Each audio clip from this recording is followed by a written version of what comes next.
The Community Solution is an organization exploring the peak oil crisis. Its focus is on local community-based solutions that reflect the values of cooperation, conservation, and curtailment.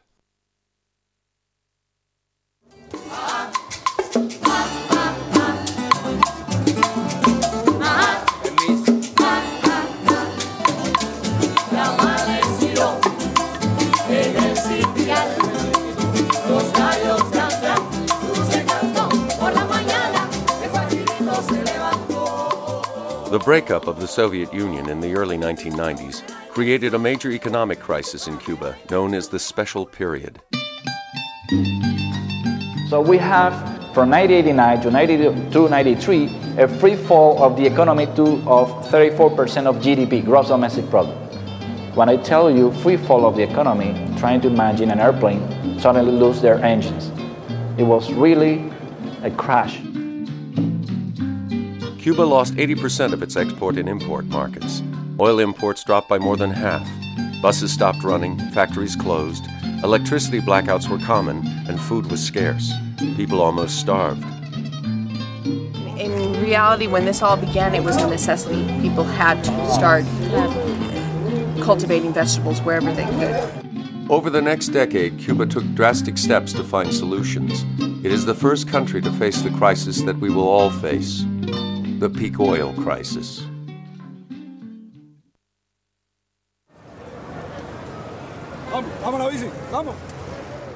Two years ago, we learned about a concept called peak oil, in which we will find that oil production is sort of reaching a peak sometime in the next few years and will be going down, and that implies basically a major change in our way of life.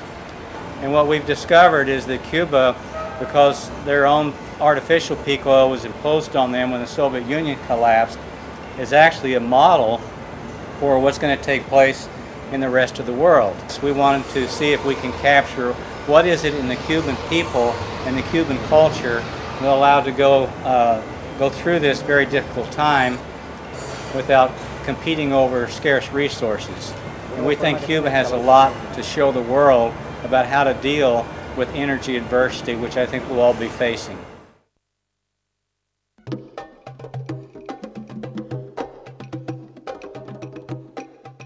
In 1949, oil geologist Dr. M. King Hubbert developed the theory of oil depletion, making the prediction that the fossil fuel era would be very short.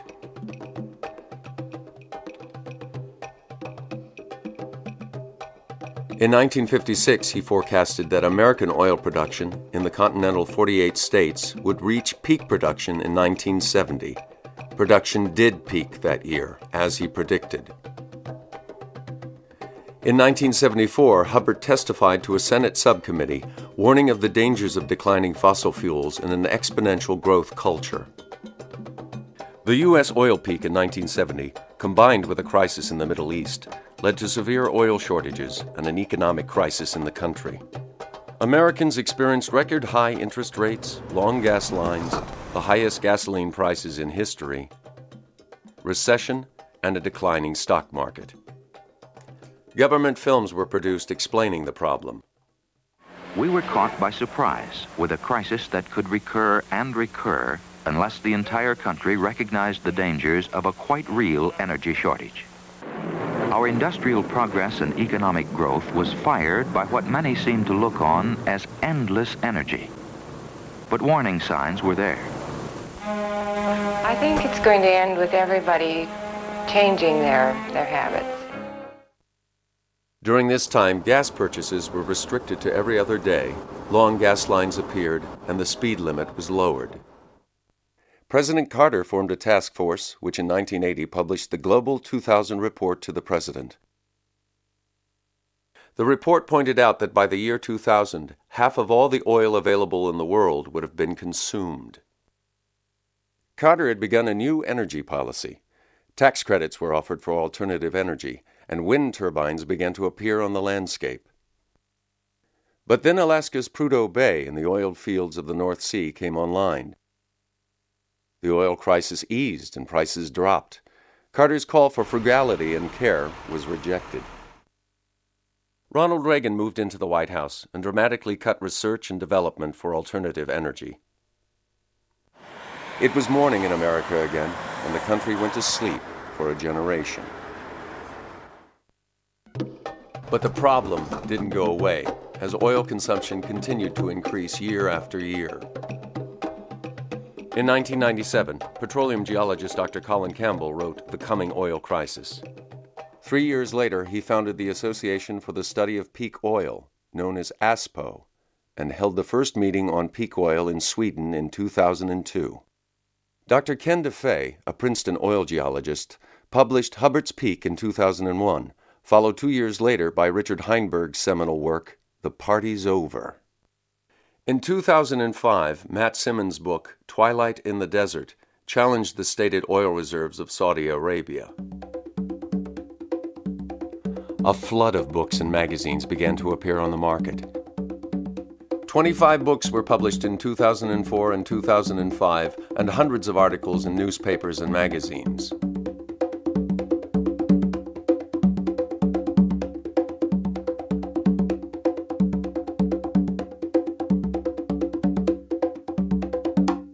The long sleep of the 80s and 90s is coming to an end, and with no more preparation than in 1970, global peak oil is arriving. Peak oil is the point in time when oil production reaches its maximum. And that doesn't mean that we're running out. What it means is that we're going to have a continuous decline in production from that point. Peak oil occurs when a reservoir is about half empty.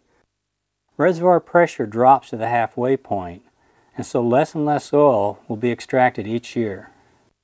World oil production grew slowly until the 1950s, then accelerated until the late 1970s, dipped for a few years because of the Mideast crisis, and then began increasing again. In a few years, we'll hit the ultimate peak when half the world's oil will be gone. Oil production will begin to decline. At the same time, world oil demand will continue to grow, and world population is increasing along with it. What peaks is not total oil, it's the easy oil to produce. What's left is the less desirable oil that you couldn't get out in the first place very fast. It takes more energy to produce, and a far smaller quantity comes from each well. Oil is finite, natural gas is finite, coal, uranium, all these are finite fuels. So there's going to be a peak for all of these, and peak oil is just the beginning. The effect on our culture could be extreme. Our economy and our way of life are based on consuming oil and other fossil fuels. Each person in the U.S. consumes the yearly per capita equivalent of 10 barrels of oil for food, 9 barrels of oil for automobiles, and 7 barrels of oil for their homes. The major use of fossil fuels is for food production. What peak oil means is essentially a limited supply. World oil discovery peaked in the mid-1960s and has been declining ever since. Right now, we're consuming about 5 barrels of oil for every one that we discover. That is an unsustainable amount and can't be continued much longer. But at the same time, we have increasing demand throughout the world, especially in developing countries like China. Now, in 1993, China had 733,000 cars on the road, and by the start of 2004, they had 6 million cars. By the end of 2004, they had 8 million cars. They've convinced people that it's nice to drive. Well, the whole vision for these developing countries is that they're going to be like America someday, and that the people are going to be able to consume the way that Americans have consumed. But that's not going to be able to happen. And that's not even possible for America. Americans won't be able to consume like Americans today. Peak oil is unprecedented. We've never become dependent on fossil fuels before in human history, and we've never experienced a peak in fossil fuel production. So we're flying blind as a global community. And so we need examples. We need some sort of laboratory experiment where we can run this and see, what's the best way to do it, what's not so good, and so on. And Cuba provides us with that because Cuba has already undergone a kind of energy famine.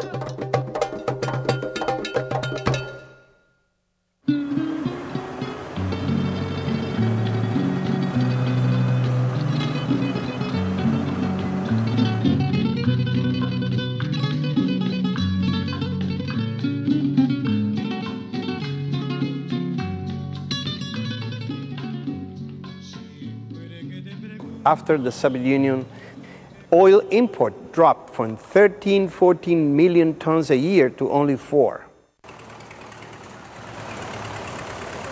Cuba in the 80s have 90,000 Russian tractors, factories of pesticides, of chemical fertilizers we received from the Soviet Union. In 1990, everything changed. There was nothing. When the deep economic crisis began in the early 1990s, it was a change in our lifestyle. We all of a sudden saw abruptly, in a matter of weeks' time, a huge change. We saw symptoms of malnutrition in children under 5 years of age. We saw pregnant women with anemia. We had underweight babies at birth. The impact on food scarcity was disastrous. The average Cuban lost 20 pounds by 1994. We were desperate for everything.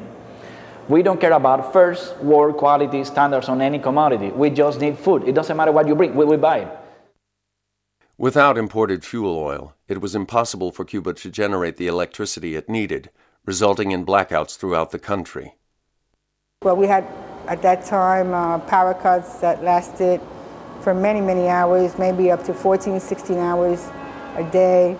And this, in a climate such as ours, is very difficult because you do need the fridge so the food won't spoil. You had to cook on a daily basis what you had to eat at that moment because you just couldn't put things away. And it was a very difficult moment. Power cuts were particularly hard in Cuba's large housing complexes. In a tropical climate, with its heat and humidity, it was difficult to be without the use of air conditioners and fans. Without elevators, people used the stairs. Water was carried up or hauled up the outside of the building using a pulley and rope. When taking a bus, people had to wait 3 to 4 hours. When the bus arrived at work, often there was no power. So even if they got to work and had electricity, there was nothing to do. After work, they'd have to wait another 3 to 4 hours for a bus, and often when the bus arrived, it was full, and they'd have to wait for another one. The government imported 1.2 million bicycles from China and manufactured 500,000 more. We had to then learn how to use bicycles, and bicycles was distributed all around the country to try to get to our workplaces. Doctors went to the hospitals, on bikes, without any culture of using bikes. It was just political will, that was it. There's no other way. In 1992, the United States tightened its